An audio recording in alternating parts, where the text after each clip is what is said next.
మిథునం వారికి కనుక చూసుకున్నట్లయితే మీకు రాశిలోనే గురువు ఉన్నాడు. 11 మార్చి నుంచి వక్రత్యాగం జరుగుతుంది. వక్రగతి పోయి జూన్ 1వ తేదీ వరకు రాశిలో ఉండే గురువు జూన్ 2 నుంచి 2వ స్థానంలోకి వెళ్తాడు.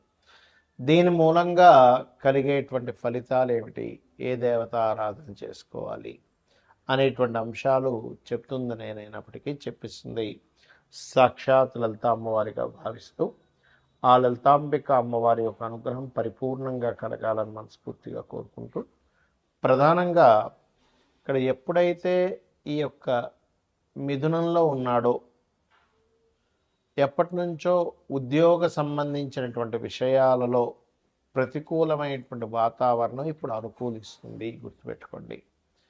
అలాగే ఉద్యోగంలో కొంచెం స్ట్రెస్ కూడా ఎక్కువగా ఉంటుంది. ఉద్యోగ అవకాశాలు వస్తాయి, ఎక్కువ స్ట్రెస్ ఉంటుంది. రెండు జాబులు చేసేటువంటి యోగం కూడా ఉంటుంది. ఒక మాయలా జరుగుతూ ఉంటుంది. ఉద్యోగంలో ఏంటి ఉంటుందా, ఊడిపోతుందా, ఇంకా మారిపోతాననే ఒక ఆ స్ట్రెస్ కూడా మిమ్మల్ని వెంటాడుతూ ఉంటుంది. ఆ యొక్క స్ట్రెస్ మీకు తగ్గాలి అంటే ఓం మాణిక్య మకుటాకార జానుద్వయ విరాజితాయే నమః అనే మంత్రం చేయండి, ఖచ్చితంగా బాగుంటుంది. మరియు ఈ 2వ స్థానంలోకి ఎప్పుడైతే గురువు జూన్ 2 నుంచి వెళ్తున్నాడో అక్కడి నుంచి ఏంటంటే మీకు కొంచెం ఫైనాన్షియల్గా గ్రోత్ కూడా ఒకవైపు ఉంటుంది. కానీ ఈ గురువు స్వరూపం ఈ సంవత్సరం గురువు కాదు అనేటువంటిది మీకు చెప్తూ వస్తున్నాం. కాబట్టి ఏంటంటే ఈ గురువుకు సంబంధించినటువంటి విషయంలో ఒకటి ఏంటంటే మీ యొక్క రాశిలో ఏదైతే ఉందో, అంటే మీ యొక్క రాశి నుంచి 2వ స్థానంలోకి ఎప్పుడైతే గురువు మారుతున్నాడో ఇది ఫైనాన్షియల్ గ్రోత్ ఇస్తూ ఫైనాన్స్ మూలంగానే కొంత తల్లిగారి కుటుంబ సభ్యులతో కావచ్చు, సహజంగా మీ యొక్క కుటుంబ సభ్యులతో కావచ్చు, మనస్పర్ధలు ధన రూపంలోనే వస్తూ ఉంటాయి, గుర్తుపెట్టుకోండి. ఇక మీకు 3వ స్థానంలో కేతు ఉన్నాడు కాబట్టి కమ్యూనికేట్ చేసే విషయాల్లో కొంత జాగ్రత్తగా ఉండండి.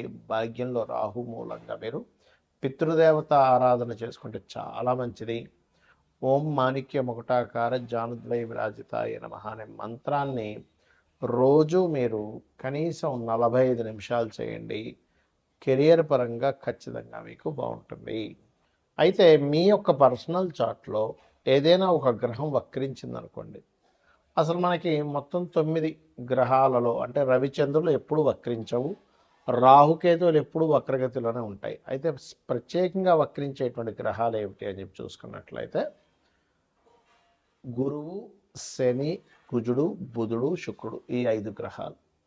మన పర్సనల్ చార్ట్లో వక్రగతి చెందిన గ్రహానికి నాడీ ఆస్ట్రాలజీలో, గురుగునంద నాడీ ఆస్ట్రాలజీలో ఒక విశేషమైనటువంటి అర్థం చెప్పారు. దానికి ఏమిటది, గురువు వక్రించాడు ఉదాహరణకి అంటే జీవుడు తన ఉన్న ప్రదేశం నుంచి మారుతాడు ఒకటి. రెండవది తను ఏ రాశిలో ఉండి వక్రించి ఏ రాశి వైపు వెళ్తున్నాడో దాన్ని బట్టి కూడా రిజల్ట్ ఉంటుంది.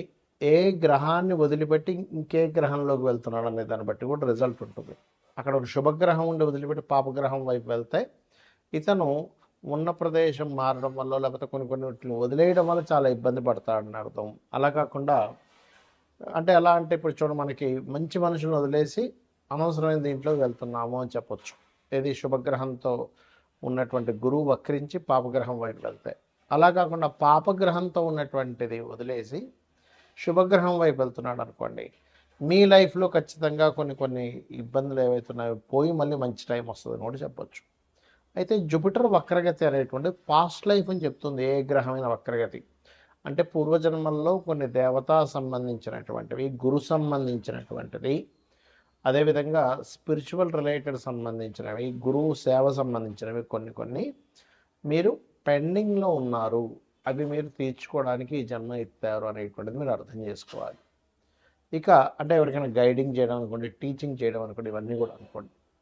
ఇక రెండవది శని గనక వక్రించాడు, ఇక్కడ కూడా మీరు శని అంటే కర్మకారకుడు, ఉద్యోగానికి కారకుడు. కాబట్టి ఈ ఉద్యోగానికి కారకుడైన శని మీ జన్మజాతకంలో ఏ రాశిలో ఉన్నాడు, నీచంలో ఉండి వక్రిస్తే అంటే మేషరాశిలో ఉండి వక్రిస్తే నీచత్వం పోయినట్టు, తులారాశిలో ఉండి వక్రిస్తే ఉచ్చత్వం పోయినట్టు అనమాట.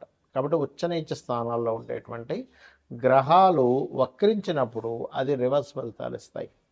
అలాగే మిగతా రాసుల్లో ఏ రాశిలో ఉండి వక్రించాడు, ఆ యొక్క తత్వాన్ని వదిలిపెట్టి పక్క తత్వాన్ని ఇది తీసుకోబోతుంది అనేటువంటిది మీరు అర్థం చేసుకోగలగాలి. అలాగే ఇక్కడ ఏంటంటే ఎప్పుడైనా శని భగవానుడు వక్రించాడు అంటే పూర్వజన్మల్లో మనము చేయవలసినంత జాబ్ అనుకోండి, మనం ఎక్కడో మనకు ఒక జాబ్ ఇస్తే ఆ జాబ్ని సరిగా చేయకపోవడం వల్ల మన కర్మలు కొన్నిటిని వదిలేసాము, పూర్తి చేయలేదు. ఆ కర్మలు కంప్లీట్ చేయడానికి ఈ జన్మలో పుట్టాము. అందుకే ఎవరైనా శని వక్రించినప్పుడు అది ముఖ్యంగా డియోల్ సైన్ వెళ్ళినప్పుడు డియోల్ కారకుడితో కనెక్ట్ అవుతున్నప్పుడు రెండు జాబులు చేస్తారు. అది. ఇక మరొక విషయం ఏంటంటే ఇక్కడ ఉన్న ప్రదేశం నుంచి ఇతర ప్రదేశాలకు వెళ్తే వీళ్ళ యొక్క కెరీర్ బాగుంటుంది అనేటువంటి సంకేతం మీ జన్మజాతకంలో కనుక శని వక్రించాడంటే. ఇక కుజుడు వక్రించాడు, అది ఉండే కండిషన్ బట్టి, అంటే ఇప్పుడు కుజుడు కనుక వక్రించి మంచి స్థానం వైపు వెళ్తూ ఉంటే భూముల వల్ల కలిసి రావడము, కుజుడు కనుక వక్రించి ఏ కేతు గ్రహంతో లేకపోతే కొన్ని పాపగ్రహాలతో కలిస్తే భూముల వల్ల ఇబ్బంది రావడము, అదేవిధంగా అన్నదమ్ముల వల్ల ఇబ్బంది రావడము, మనిషి యొక్క మనకి వెన్నుముక్క అంటారు, వెన్నుముక్కకి సంబంధించిన బ్లడ్ సంబంధించిన జీవిత భాగస్వామిలో ముఖ్యంగా స్త్రీలకి భర్త సంబంధించినటువంటి విషయాల్లో ఉంటుంది. అదేవిధంగా మరొక విషయం ఏంటంటే పరాక్రమకారకుడు కాబట్టి ఏ స్థానంలో ఉండి వక్రించాడని చూడాలి. 4లో ఉండి వక్రిస్తే 3లోకి వస్తున్నాడు కాబట్టి పరాక్రమం ఉంటుంది.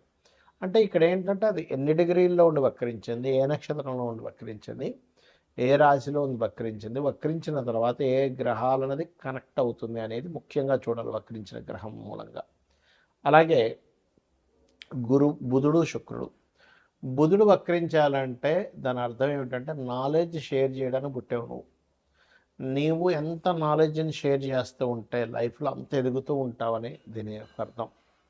అదేవిధంగా పూర్వజన్మల్లో కొన్ని రిలేషన్స్ పోగొట్టుకొని మరలా ఆ రిలేషన్స్ కనెక్టివిటీ కోసం ఈ జన్మ ఎత్తడం జరుగుతుంది. బికాజ్ ఆఫ్ బుధుడు ఇస్ రిలేషన్స్ కారకుడు, ఇది ప్రధానంగా గుర్తుపెట్టుకోవాలి. ఇక శుక్రగ్రహం ఎప్పుడైనా సరే గుర్తుపెట్టుకోండి, శుక్రుడు భార్యాకారకుడు, ధనకారకుడు కాబట్టి ధనము ఉన్న ప్రదేశం నుంచి ఇతర ప్రదేశాలకు వెళ్ళడం వల్ల వస్తుందని చెప్పొచ్చు. లేదా ఇతర ప్రదేశాలకి వెళ్ళినప్పుడు కొంతమందికి ఇబ్బంది జరుగుతుంది. ఎప్పుడంటే పక్క రాసుల్లో కనుక అది వక్రించిన రాశి, అంటే ఉదాహరణకి మేషంలో వక్రించాడు, మీనంలోకి వెళ్తున్నాడు, ఉచ్చస్థానం వైపు వెళ్తున్నాడు. అలా కాకుండా మీనంలో ఉచ్చస్థానంలో వక్రించాడు, ఉచ్చస్థానం పోగొట్టుకుంటుంది. అదేవిధంగా ఏ రాశిలో అయినా శుక్రుడు వక్రించినప్పుడు ఆ వెనక రాశిలో ఉండే ప్లానెట్ ఏమిటి, ఆ వెనక రాశిలో ఉండే ప్లానెట్ యొక్క స్థితి ఎలా ఉంది కూడా చూసుకోవాలి. ఇక మీరు ఈ గ్రహాలు వక్రించినప్పుడు దానికి సంబంధించిన, అంటే కొంతమందికి స్త్రీలతో, ఇప్పుడు శుక్రుడు అనుకోండి, స్త్రీలకు చేయాల్సినవి కొన్ని బ్యాలెన్స్ ఉండిపోయాయి, అంటే చెల్లి అనుకోండి, భార్య అనుకోండి. అదేవిధంగా అందుకే కొంతమంది సప్తమంలో కనుక తన శుక్రుడు వక్రిస్తే జీవిత భాగస్వామి దూరంగా వెళ్ళడం, జీవిత భాగస్వామితో ఏదో కారణం చేత దూరంగా ఉండడం కూడా జరుగుతుండదు లగ్న సప్తమాల్లో వక్రించినప్పుడు. ఇక ఇవన్నీ ఒక ఎత్తు అయితే మీ పర్సనల్ చార్ట్లో మనం గోచార ఫలితాలు ఎలా అయితే చెప్పుకుంటున్నాం, పర్సనల్ చార్ట్లో ఉండేటువంటి లగ్నం నుంచి 12 భావాధిపతులు ఎలా ఉన్నాయో చూసుకోవాలి. అంతేగాని ఎల్నాటి శని వల్లే నాకు ఇబ్బంది వస్తుంది, కాల్సపు దోషం వల్ల ఇలా వస్తుందని అనుకోవడం కాదు. ఇవి చూసుకుంటూ మీకు సరే మీ జాతకం తెలియదు, రెగ్యులర్గా రోజు లలితా సహస్రనామాల యొక్క శ్రవణం కానీ పఠనం కానీ చేయండి, ఖచ్చితంగా మీకు బాగుంటుంది. శ్రీమాత్రే నమః.